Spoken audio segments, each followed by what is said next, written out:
everyone to download, rate, and subscribe to the 415ers podcast. 5 stars are appreciated.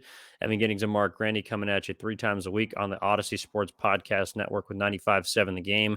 Well, while we're on the topic of, the Niners and kind of this break, look, I know that Jimmy Garoppolo gets much maligned, and a lot of it is deservedly so, but I kind of want to do this now because I'm not exactly sure if we'll get to do it again, Mark. Just based on the way that the Uh-oh. Garoppolo and the trend the trends of his career have tended to shift up and So down. you're telling me we're at a peak right now and you can feel a valley coming? Is that what you're telling me?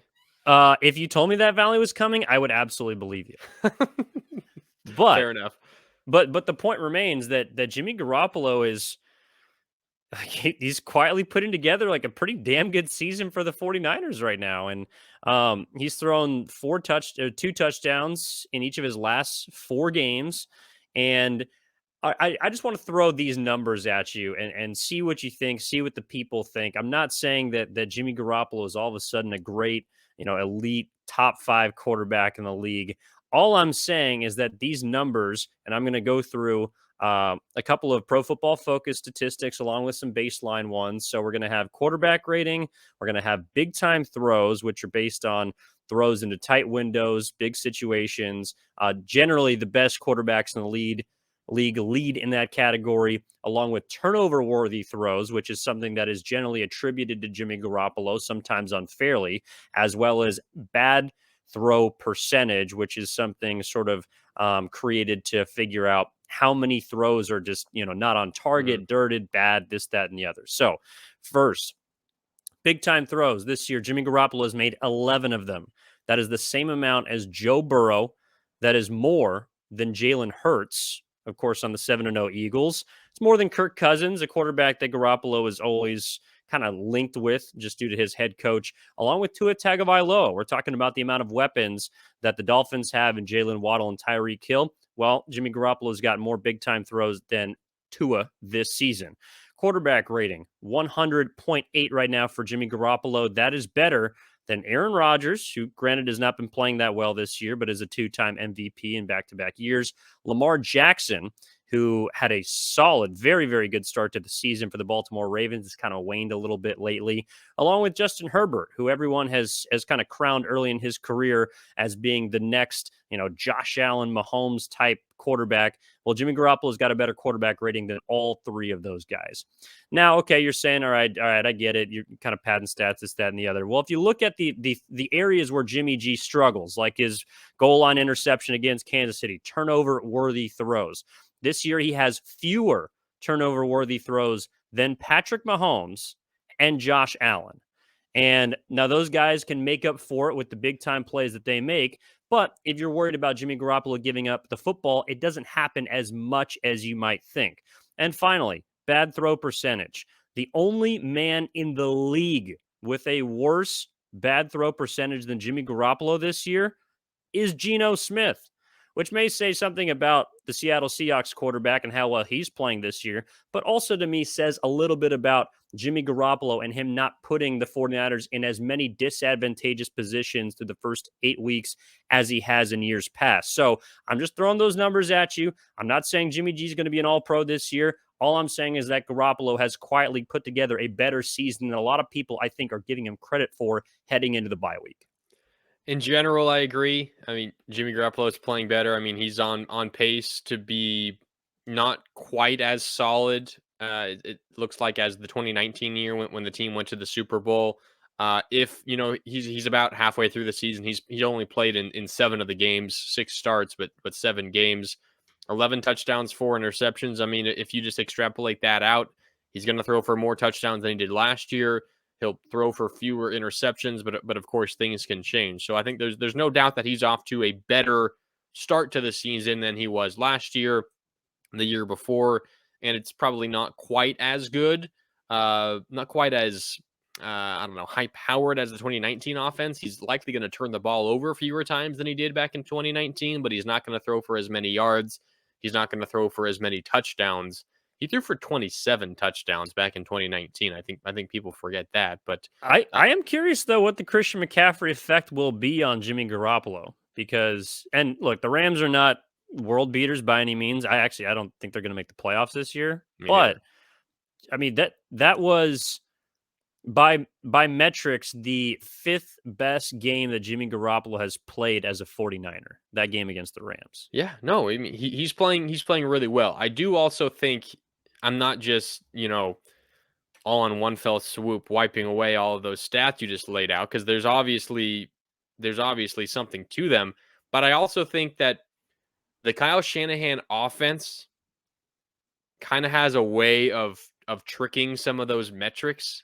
I'm not saying that Jimmy Garoppolo doesn't deserve to be, up there with some of those other quarterbacks that you listed. He's certainly not in the class of Josh Allen and Patrick Mahomes, and I know you didn't say that. But I mean, with the way that Kyle Shanahan runs this offense, with the quick throws out to the flat, to Deebo Samuel, to Christian McCaffrey, to screens, to George Kittle, to Kyle Juszczyk being involved, I feel like the numbers can kind of be misleading a bit when you just consider the raw data. I think if you look at the games a little bit more, you see those differences stick out. Um, Now, saying all that, I agree with you, Jimmy Garoppolo, and I said that at the top. He's having one of the better seasons of his career, and it's fantastic news for the 49ers because if he wasn't, the team might be 3-5. Who knows? Maybe they're 2-6. You never know. Maybe they don't beat the Chiefs either time if Jimmy Garoppolo, or pardon me, the Rams either time if Jimmy Garoppolo isn't playing well. I would exercise a little bit of caution when talking about Jimmy Garoppolo. I have been pleasantly surprised. I think he's throwing the ball down the field better. Who knows if maybe his shoulder injury that was bothering him in the playoffs last year, maybe it was affecting his deep ball accuracy for longer than we thought. It seems like he's throwing the ball one farther, which is good. He hasn't always had the best arm strength, but two, more accurate. It hasn't always resulted in catches. There's been some drops deep down the field, but I think Garoppolo has been better there. Again, there's been a number of times where he has missed wide open targets over the middle of the field on what you would consider for an NFL quarterback relatively easy throws.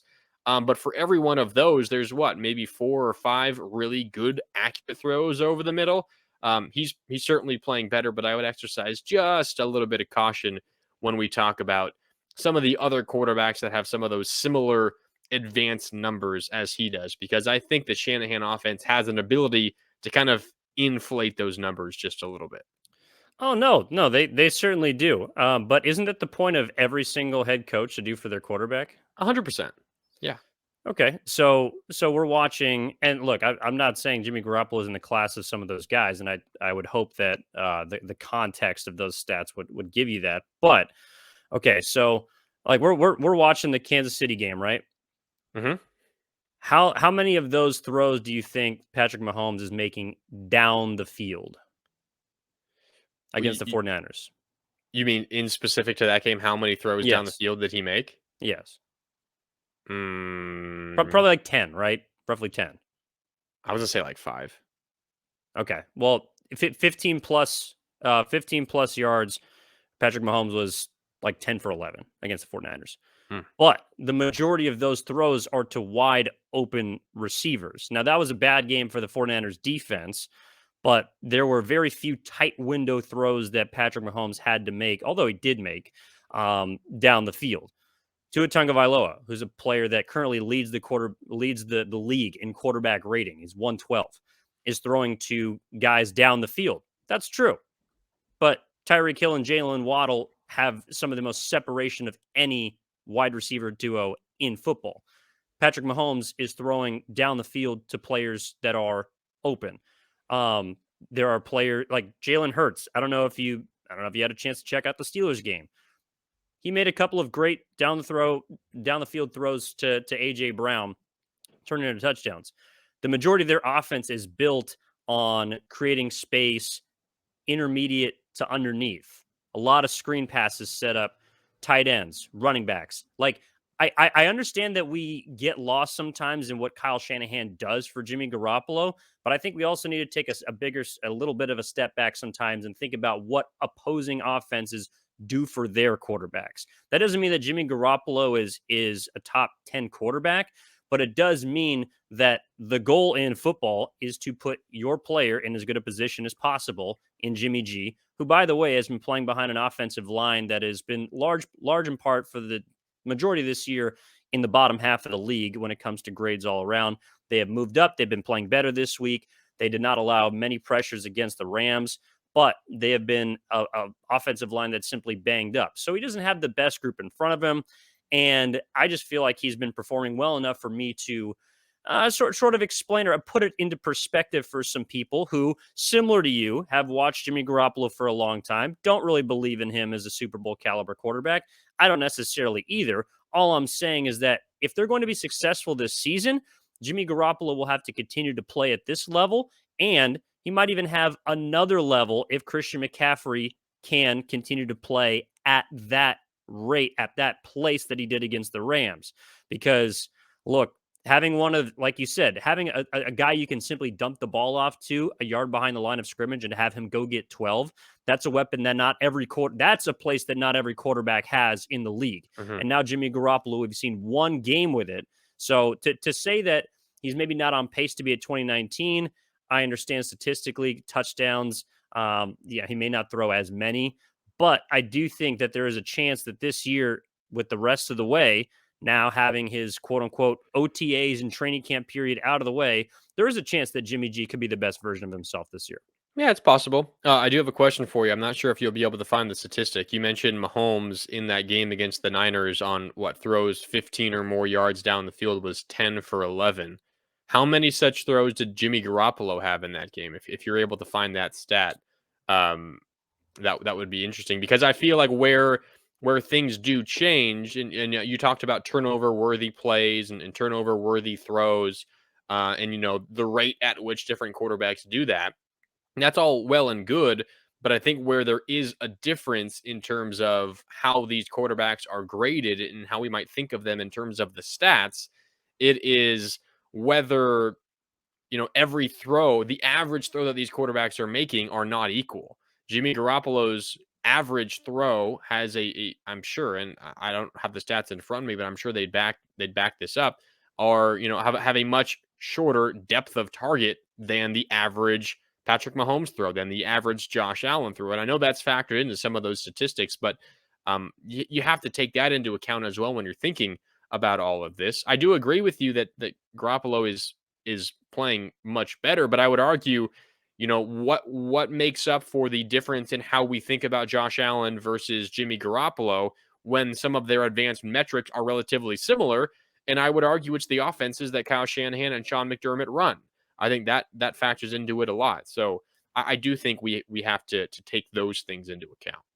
Yeah, no doubt. And it doesn't separate right at 15 yards, but of course, 10 to 19 yards. Jimmy Garoppolo is 6 of 9 with 2 touchdowns, quarterback rating of 144. But once you get beyond 20 yards, Yeah. he's only 1 for 2. He's not taking as many risks down the field. Meanwhile, Patrick Mahomes, if you're looking at his day and what he was able to do against the 49ers, then he's looking at, okay, 10 to 19, he is dicing you up. Like, he is 8 of 10, and he's got 2 touchdowns. He also had an interception, but 20 yards or more, 2 passes, 2 completions, 2 first downs. Patrick Mahomes, yeah. So, like, they took the same amount of deep shots on 20 or more yards, but obviously you're going to trust Mahomes to be able to go out and make a play for you more than Jimmy Garoppolo. And although I do think technically one of those passes was the Juju Smith-Schuster 57-yard touchdown. Um, but it is what it is, Mark. Yeah.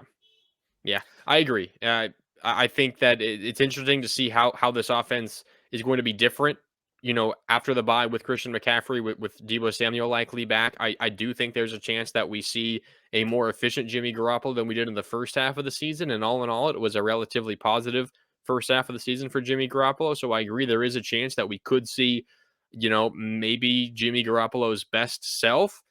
He's fallen short, in his career prior to now, but maybe with a new weapon in McCaffrey, it starts telling a different story. But I guess only time will tell. Yeah, just do me a favor and don't hold him to the standard that you do all the rest of the quarterbacks in the league. That's not really how this works.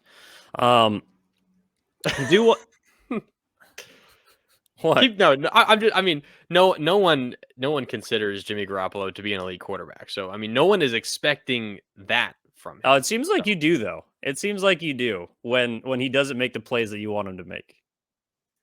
okay, well, we could I'm continue just talking about this for a long time. I know we're on a bit of a time crunch here, so Yeah, well, thank you for that. You're the one who asked the question. Okay, so I do want to finish this episode by mentioning a big piece of the 49ers organization that passed away yesterday, and it was John McVay at the age of 91, 49ers executive from 1980 to 1996. Of course, was very famous for collaborating at the beginning of Bill Walsh's tenure, helping the 49ers become the dynasty of the 80s and into the early 90s. A five-time Super Bowl executive. He was, I believe, named Executive of the Year in 1989. His strength was highly touted as far as talent evaluation, and really, at least from what I was reading, Mark, being the guy who kind of was the glue between Walsh and ownership, along with the rest of the team. Bill Walsh talked about in his biography, Genius, from 2008, that John McVay was one of the guys that could really push him, and um, whose work and whose interjection into what the franchise did was very valued by Walsh. So, I just do want to mention John McVay and his passing on the pod for those old school 49ers fans that are tuning in. yes, rest in peace to John McVay. Thoughts to the Niners family, to the McVay family, of course. John McVay, who was 91 years old, the grandfather of Rams coach Sean McVay. So again, thoughts out to all the McVays. John McVay, he was, helped lead the 49ers in those golden years. He helped identify and draft some incredible players. I mean, he was involved with drafting Joe Montana out of Notre Dame, Ronnie Lott, Jerry Rice, Charles Haley. He helped acquire Steve Young and Fred Dean. These are legends, San Francisco legends, 49er legends. Certainly a gigantic part of the 49ers franchise that won those 5 Super Bowls. So, again, rest in peace to John McVay. Thoughts to the 49er family, to the McVay family. And we certainly hope that everyone can heal and recover in this tough time.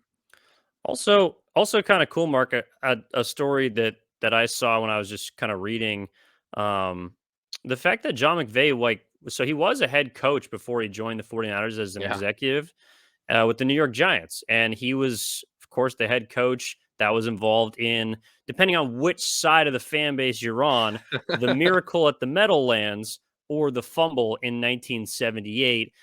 Which was towards the end of that regular season. McVay's team ends up going 6-10 that year. He gets the blame placed at his feet, despite his offensive coordinator being the one that called for a run play with the clock dwindling down. All they had to do was sit on the ball. The game would be over. They're up by 5. Instead, his offensive coordinator runs a play.